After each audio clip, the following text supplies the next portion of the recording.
I genuinely believe that slavery was a contract that white people needed to fulfill. A contract with some deity, I don't know. But this contract required black bodies. And that is exactly what it got. And those black bodies were provided in exchange for riches and privilege. It was a 400 plus year contract that is running out. And so what needs to happen now? They need to take the country back to where it was before, to renew that contract. This country is genuinely sinister. And if you don't see it now, you never will. Now, I don't know the terms of the contract, but somewhere in that contract, there is a clause about black and brown bodies. And don't come in here getting all serious. This is just me trying to make sense of the world. No, but there is a contract. There is a contract. The contract was fulfilled when they brought black bodies to this country.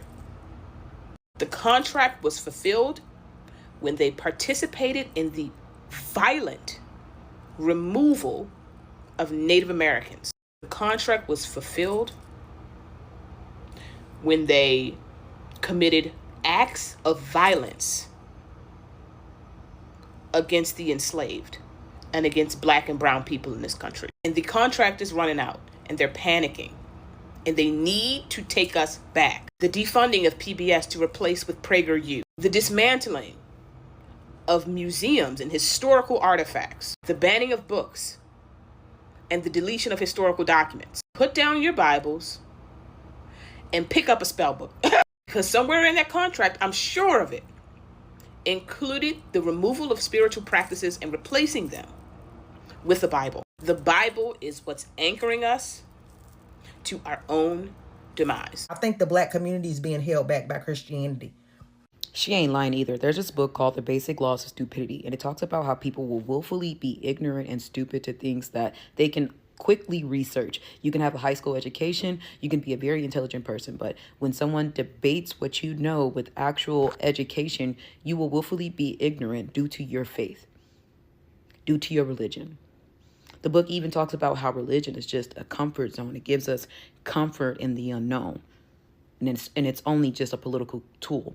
And that political tool being brainwashing the African American community for 600 years, 400 years of slavery, 200 years of segregation, brainwashing them to the point where the only book that they can read is a Negro Bible, and 200 years of segregation where immediately they have to get into the working field, not an educational field. And while they're in that working field, the one thing they can fall back on is their Bible that says to forgive. So the Black American people are the only people who have justified their slavery with God. God wanted us to suffer so we can be the richest Africans. Jews did not use religion as to why they needed reparations. They got that reparations because of what was done to them was wrong. And the Germans paid for that, so the Germans aren't the bad guys anymore. The Japanese, they bombed Hawaii and they paid Hawaii for what they did to them. The native Australians, let's be real, 400 years of only being able to read a Bible while everyone around you can get educated on everything, finances, building. So of course we're seeing different groups of people excel. However, we are the only group of people that have forgave our masters. Power to the people, you know. But like Malcolm X said, you niggas ain't mad enough. And we ain't gonna never get anything because the anger is pointed in the wrong direction.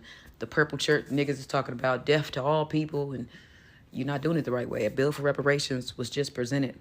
It wasn't just now. It's he's been in office for about a year now. You know what I'm saying? Like, it is what it is. You niggas ain't mad enough.